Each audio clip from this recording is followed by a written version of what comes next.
வந்துருச்சோன்னு கூட எங்களுக்கு சிந்திக்க தோணுது. ஏன் கேட்டுக்கிட்டிங்களா அவங்க சொன்னதை? அப்போது மிஷினரிகளுக்கு இருந்த அந்த தியாகம், அந்த அர்ப்பணிப்பு, அது எதுவுமே இல்லைன்னு சொல்லியிருக்கிறாங்க. அதை எதிர்த்து இந்த அணியில் பேசுகிறதுக்காக திரு விக்டர் அற்புதராஜ் அவர்களை அன்போடு அழைக்கிறேன். தம்பி வாங்க, பேசுங்க, உங்கள் வாதத்தை எடுத்து வைங்க பார்ப்போம். நடுவர் அவர்களே, இவ்வளோ நேரம் அவங்க சொன்னதை நானும் கேட்டுக்கிட்டு தான் இருந்தேன். அவங்க வரலாற்று டீச்சருன்னு வேற சொல்கிறாங்க. ஆனால் வரலாறை பற்றி அவர்களுக்கு ஒன்றுமே தெரில நடுவர் அவர்களே. என்ன தம்பி இப்படி சொல்லிட்டீங்க? அவங்க சமூக அறிவியல் ஆசிரியர், வரலாறுலாம் கரைச்சி குடிச்சவங்களாச்சே அவங்க. நடுவர் அவர்களே, இந்த வரலாற்றை கொஞ்சம் திரும்பி பார்க்க சொல்லுங்கள். சரிங்க தம்பி, அவங்கள நான் வரலாற்றை திரும்பி பார்க்க சொல்கிறேன். நீங்கள் உங்கள் கருத்தை முன்வைங்க. அவங்க வில்லியம் கேரியை பற்றி சொன்னாங்க. அதில் அவங்க கடைசியாக சொன்னது அவர் ஊழியங்கள் முடிந்து விட்டதுன்னு சொன்னாங்க. ஆனால் முடியலை நடுவர் அவர்களே, இன்னும் தொடர்ந்துக்கிட்டு தான் இருக்குன்னு சொல்ல முடியும். வில்லியம் கேரியால் ஆரம்பிக்கப்பட்ட பள்ளிக்கூடங்கள் இன்னமும் நடந்துக்கிட்டு தான் இருக்குன்னு சொல்ல முடியும். அதே போல் அவர்கள் அநேக மொழிகளில் 44 மொழிகளில் அவர் இருக்கும்பொழுது மொழிபெயர்த்தாங்க. அதை தாண்டி இப்போ அநேக மொழிகளில் லோக்கல் லாங்குவேஜஸில் மொழிபெயர்ப்பு நடந்து கொண்டு தான் இருக்குன்னே சொல்ல முடியும் நடுவர் அவர்களே. ஊழியங்கள் அவங்க முடிந்து விட்டதுன்னு சொன்னாங்க. ஆனால் இன்னமும் நம்ம ஆட்கள் அந்த ஊழியங்களை எடுத்து கட்டி செய்து கொண்டு தான் இருக்காங்கன்னு சொல்ல முடியும் நடுவர் அவர்களே. இப்போ நான் யாரை பற்றி சொல்ல வந்திருக்கேன்னு பார்த்தீங்கன்னா, அன்னை தெரேசா. சின்ன குழந்தைகள்லேருந்து பெரியவங்க வரைக்கும் எல்லாருக்குமே ரொம்ப ஃபெமிலியரானவங்கன்னே இவங்க சொல்ல முடியும் நடுவர் அவர்களே. ஆமாம் தம்பி, உலக அமைதிக்கான நொபல் பரிசு அவங்களுக்கு தானே கொடுத்துருக்காங்க.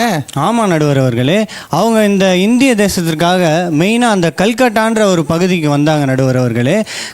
மேக்சிமம் அநேக மிஷினரிகள் இந்த கப்பல் பிரயாணங்கள் மூலமாக தான் இந்த கடலோர பகுதிகளில் இருக்க மாநிலங்கள் இல்லைன்னா மாவட்டங்களுக்கு வந்தாங்கன்னே சொல்ல முடியும் நடுவர் அவர்களே.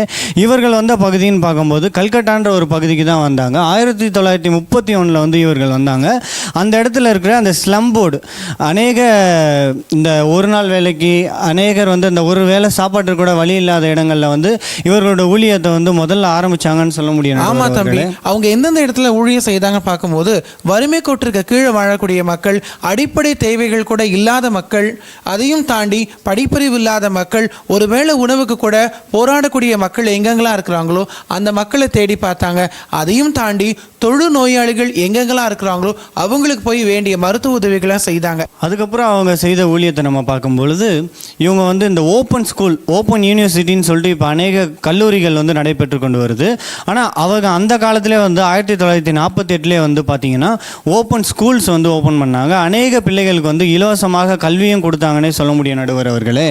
அநேக ஸ்கூல்ஸில் இப்போ நீங்கள் பார்த்துட்ருக்கீங்க, அவங்களுக்குலாம் இந்த ஸ்காலர்ஷிப்னு சொல்லிட்டு முடியாதவர்களுக்கெல்லாம் கொடுத்துக்கிட்டு இருக்காங்க நடுவர் அவர்களே.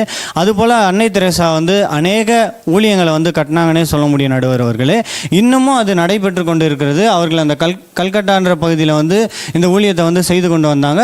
அதுக்கப்புறம் அவங்க செய்த ஊழியம்னு பார்த்தோம்னா, தொழுநோயாளிகள், குஷ்டரோகம் பிடித்தவர்களை பற்றி பார்க்க போனால் அவங்க இந்த கையெல்லாம் ரொம்ப சீலோடியும் அந்த நிலைமையில் இருக்கவங்க. அவங்க பார்த்தோம்னா இந்த வேதத்திலே நம்ம பார்க்க முடியும். தொழுநோய் யாருக்காவது வந்ததுன்னா ஊருக்கு ஒதுக்குப்புறமாக தான் விடுவாங்க நடுவர் அவர்களே. ஆனால் இந்த அன்னை தெரேசா என்ன பண்ணாங்கன்னா, அவர்களுக்கு அந்த கையில் அந்த சீல் ஒழுகிறது எல்லாமே தொட்டு அவங்களுக்கு அந்த எண்ணெய் போடுறது, அதுக்கப்புறம் மருந்து போடுறது, அவர்களுக்கு சாப்பிட முடியாது சாப்பாடு ஊட்டி விடுறது எல்லாமே அன்னை தெரேசா அவ்வளோ ஒரு இறக்க குணம் உள்ளவங்களாம் அந்த ஊழியத்தை மிஷினரியை அந்த ஊழியத்தை செய்து கொண்டிருந்தாங்கன்னே சொல்ல முடியும் நடுவர் அவர்களே. ஆமாங்க தம்பி, கிறிஸ்துவ மையமாக வச்சு அவர்கள் செய்த ஊழியம் இன்னும் தொடர்ந்துக்கிட்டு தான் இருக்குன்னு சொல்ல முடியும் நடுவர் அவர்களே. கிட்டத்தட்ட 130 நாடுகளில் அந்த ஊழியம் இன்னமும் தொடர்ந்து கொண்டு இருக்குன்னு தான் சொல்ல முடியும். அதனால் கிறிஸ்தவத்திற்காக அநேக மிஷினரிகள் வந்தார்கள், வந்தும் சென்றார்கள், பிரிந்தார்கள், மறைந்தார்கள். ஆனால் இன்னமும் அந்த ஊழியங்கள் நடைபெற்று கொண்டு இருக்கிறது தான் சொல்ல முடியும் நடுவர் அவர்களே. தீர்ப்பை கண்டிப்பாக நீங்கள் எங்கள் பக்கம் தான் சொல்லணும். எங்கள் தரப்பு வாதங்களை எல்லாமே நீங்கள் கேட்டிருந்துருப்பீங்க. கண்டிப்பாக தீர்ப்பை எங்களுக்கே நீங்கள் சொல்லணும் நடுவர் அவர்களே. இப்போது தம்பி விக்டர் ரொம்ப அற்புதமாக பேசினார், புள்ளி விவரத்தோடு பேசினார். அதுலேயும் குறிப்பாக இந்த மதர் தெரேசா பற்றி சொல்கிற விஷயங்கள் எல்லாம் இன்றைக்கும் அந்த அம்மா பெயரில் பல இடங்களில் அந்த மருத்துவ சேவைகள் தொடர்ந்துக்கிட்டு தான் இருக்குது. இதை சொல்லி பார்க்கும்போது இன்றைக்கும் அந்த மிஷினரிமார்களுடைய பணி தொடர்ந்துக்கிட்டு தான் இருக்குங்கிறதுக்கு நீங்கள் ரொம்ப ஆதாரபூர்வமான வாதங்கள் எல்லாம் முன்னெடுத்து வச்சுருக்கிறீங்க. இப்போ